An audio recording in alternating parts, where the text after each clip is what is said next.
Bonjour.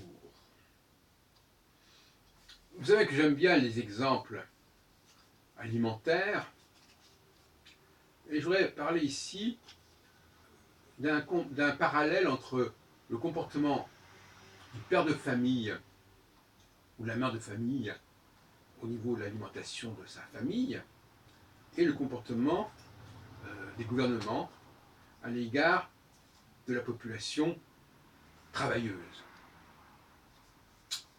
Il y a des points communs frappants, me semble-t-il. J'ai déjà signalé les calculs souvent assez mesquins que nous sommes tous plus ou moins tentés de faire quand nous avons affaire à une population relativement importante, d'invités par exemple, ou tout simplement d'enfants dont nous avons la charge. La grande tentation, c'est de faire des économies d'échelle, c'est-à-dire on dit voilà, d'échelle, je ne sais pas si c'est l'expression, en tout cas de faire des économies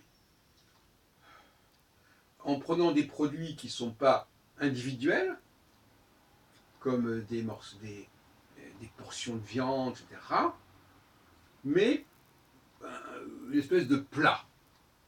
Hein, et un plat où quand il y en a pour 5, il y en a pour 6, etc. Vous savez que les restrictions dans l'hospitalité française ont souvent été liées à cela. On n'invite pas quelqu'un chez soi qui n'a pas été prévu parce qu'il n'y a pas le nombre de portions. Il n'y a pas le nombre de steaks. Si, au contraire, on est dans une société où on mange du couscous et des pâtes, ben là, qu'il y a un invité de plus ou moins, ça n'a aucune espèce d'importance. Et donc, plus la nourriture est vile et sans valeur, plus on peut être ouvert et la partager. Le partage se fait souvent sur des bases extrêmement minimales, sur des choses qui sont de piètre valeur. Alors maintenant, si l'on passe au problème de l'emploi, notamment, vaste débat qui est relancé actuellement avec le cycle sur 1936, qui est au Forum des images, et le Front populaire, etc. Vaste programme que de vouloir réduire le chômage, le non-emploi, comme diraient les Américains, unemployed.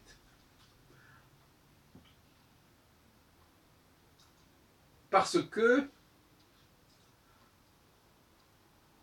la tentation, exactement comme pour tout à l'heure concernant la nourriture, c'est de répartir entre un maximum de gens des travaux de plus en plus médiocres quant à leur valeur. Donc on va dévaloriser le travail pour pouvoir mieux le répartir et pour que tout le monde puisse y accéder, quelque part.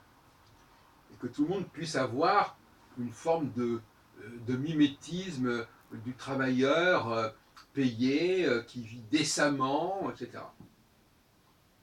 Par-delà la question de la qualité du travail. Donc finalement, vous voyez bien que dans tous les cas, c'est la qualité qui est sacrifiée.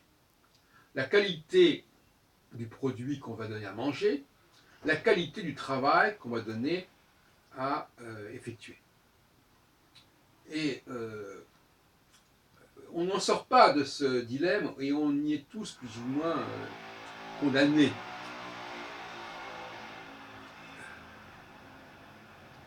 Car si on prend le problème à l'envers, comme je l'ai d'ailleurs plus ou moins esquissé tout à l'heure, si on dit non, il faut garder une certaine qualité de nourriture et tout le monde ne pourra pas en profiter. C'est un fait. Ou bien, non, il faut garder une certaine qualité du travail, un travail de haute qualité, et tout le monde ne pourra pas réaliser ce critère de qualité. Voilà une autre démarche qui existe. Peut-être que l'une est de droite, l'autre est de gauche, enfin, je ne sais pas. En tout cas, Ce sont des démarches différentes. Hier, j'avais parlé de mes ressentis par rapport aux musiciens lors d'un concert auquel j'avais assisté. C'est pas la première fois que j'exprime mes humeurs à ce sujet. Soit on... Mais pourtant, ce n'est pas vraiment un dilemme. Pourquoi ce n'est pas un dilemme? Parce qu'on peut très bien imaginer une société à deux vitesses, tout simplement, dans beaucoup de domaines. La société à deux vitesses, à mon avis, ça va être une des clés fondamentales du XXIe siècle. Absolument. Une société où il s'agit de préserver la plus haute qualité des choses, de ce qu'on donne à manger, mais aussi à entendre, à penser, et une société minimale, où tout le monde doit avoir accès à un minimum, même si ce minimum est fait de produits de médiocre qualité.